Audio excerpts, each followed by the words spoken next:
दूसरा सिद्धांत बताता हूं।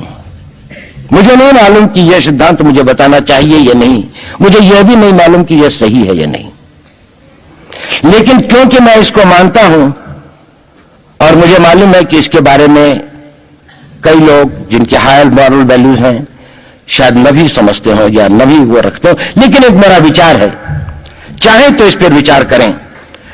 सब नहीं तो कुछ न कुछ लोगों को शायद इस विचार से कुछ सोचने की और कुछ करने की प्रेरणा मिलेगी। इतिहास दुनिया की सबसे बड़ी अदालत है, इससे बड़ी अदालत कोई नहीं है। सुप्रीम कोर्ट में क्या हुआ, हाई कोर्ट में क्या हुआ, लड़ाई के मैदान में क्या हुआ, इलेक्शंस में क्या हुआ, ये सब बातें आती हैं चली जाती हैं, बाद में रह जाता है केवल इतिहास।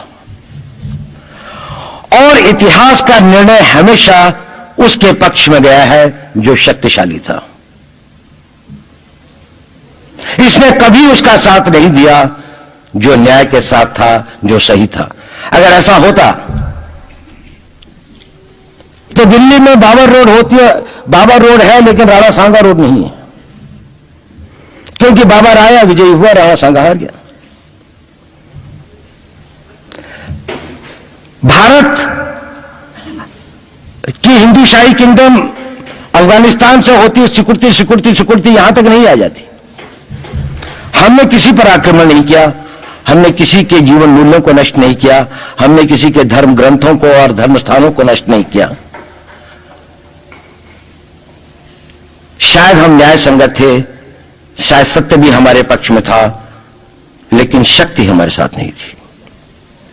इसलिए इतिहास ने हमें उसकी सजा दी। इतिहास ने हमेशा उनको सजा दी जिन्होंने विचारों को कर्म से और न्याय को शक्ति से अधिक महत्व दिया। अब मैं ये नहीं कह रहा हूं कि उसको उसकी तिलांजलि कर देनी चाहिए, यह नहीं है कि न्याय का अपना महत्व नहीं है, लेकिन यदि कॉन्फ्लिक्ट ऑफ इंटरेस्ट हो तो शक्तिशाली बनना ज्यादा आवश्यक है। भारत धर्मगुरु भी तभी बनेगा जब एक शक्तिशाली भारत का निर्माण होगा। जिन लोगों ने भारत के ऊपर आक्रमण किया, भारत के ऊपर राज किया, इस प्रकार से राज किया कि राज करते वक्त, जाते वक्त अपने गुलामों से कह दिया कि तुम राज कर लो, हम तो जा रहे हैं, तो यहां पर गुलाम वंश भी बन गया। अगर हम लड़ाई के वॉरफेयर के उसूलों से देखें कि किसी भी राष्ट्र की जो कॉम्प्रिहेंसिव स्टेट पावर होती है, किन चीजों से वो लड़ाई लड़ता है, जिसको हम कहते हैं कि ये शक्तिशाली है, दूसरा शक्तिशाली नहीं है, क्या वो अव्यय होते हैं उसके, क्या घटक होते हैं उसके। तो भारत के पास जनशक्ति, धन शक्ति, ज्ञान की शक्ति, टेक्नोलॉजी की शक्ति, और जिन लोगों ने आक्रमण किया उनकी शक्ति को अगर हम ये देखें तो शायद 1 और 1000 का अनुपात भी नहीं होता। लेकिन उसके बाद भी हम वो नहीं कर पाए। और ये प्रश्न भी किसी ने पूछा, उस पर मैं आऊंगा बाद में। निवेदिता जी ने उसका बहुत अधिक उत्तर दिया, बहुत अच्छा उत्तर दिया था कि क्या कारण है, किसके कारण भी हम लोग इस लड़ाई में, इतिहास ने हमारे साथ या हमारे पक्ष में न्याय नहीं दिया। क्या कारण है कि कश्मीर में हम लड़ रहे हैं, जिन्होंने हमारे ऊपर आक्रमण हो रहा है, हमारे ऊपर बाहर से लोग आकर वायलेशन हमारे बॉर्डर का करते हैं, इन्फिल्ट्रेटर्स हमारे यहां आते हैं, जबकि पूरा का पूरा कश्मीर भारत का भाग है, अभिन्न भाग है। कानून के अनुसार वहां के राजा ने यह हस्ताक्षर किए, हमें दिया।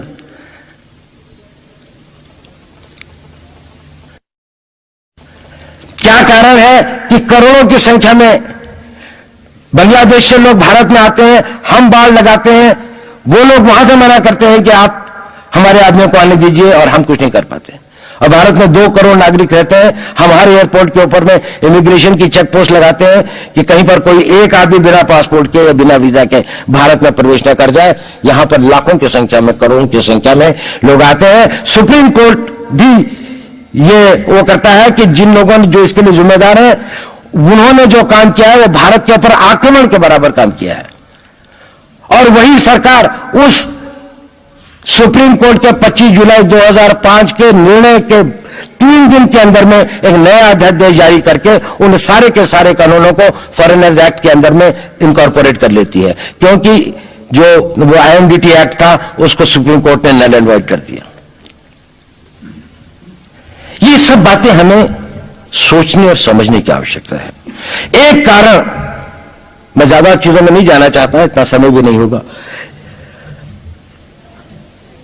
कि भारत विदेशों से इतना नहीं हारा। अंग्रेजों ने भारत के खिलाफ कोई लड़ाई ऐसी नहीं जीती जिसमें कि अंग्रेजों की फौज में भारतीय सिपाही नहीं थे। चाहे वह पहले बंगाल नेटिव आर्मी थी, 1857 के अंदर में सिखों और गुरखास ने उनका साथ दिया। जब सिखों से लड़ाई हो रही थी तो बाकी लोगों ने उनका साथ दिया। हमेशा नेटिव आर्मी उनके साथ थी। जब जब आक्रमण वेस्ट से हुआ, चाहे वो पार्थिव थे, चाहे हून थे, चाहे मंगोल आए, बाद में मुगल आए, तो लश्कर कहां बने? वो तो थोड़े से लोग आए थे। लश्कर बने काबुल में, जिस वक्त तो इस्लामाइज भी नहीं हुआ था, लाहौर में, सरहंद में। हिंदुस्तानियों को हराया है तो हमेशा हिंदुस्तान के लोगों ने साथ नहीं दिया देश का। और दर्द है तो केवल इसी बात का। भारत के इतिहास में अगर दर्द केवल इस बात का नहीं है कि विदेशियों ने हमारे साथ क्या किया, उनका तो हम मुकाबला कर लेते। दुख इस बात का था कि हमारे सभी लोगों ने साथ नहीं निभाया और साथ नहीं दिया।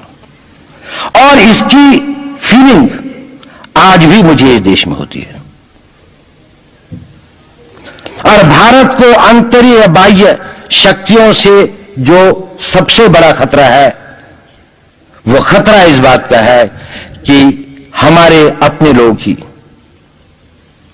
कहीं राष्ट्र की सुरक्षा, राष्ट्र की अस्मिता, राष्ट्र के गौरव का सौदा न कर बैठे, अपने आज के सुख के लिए अपने भविष्य को अंधकारमय न कर दें। और इसके लिए जो जागरूकता चाहिए, इसके लिए जो ताकत पैदा करनी है, वो ताकत केवल समाज के अंदर भी पैदा की जा सकती है। उसको केवल आप लोग कर सकते हैं। वो केवल आज की युवा शक्ति ही कर सकती है।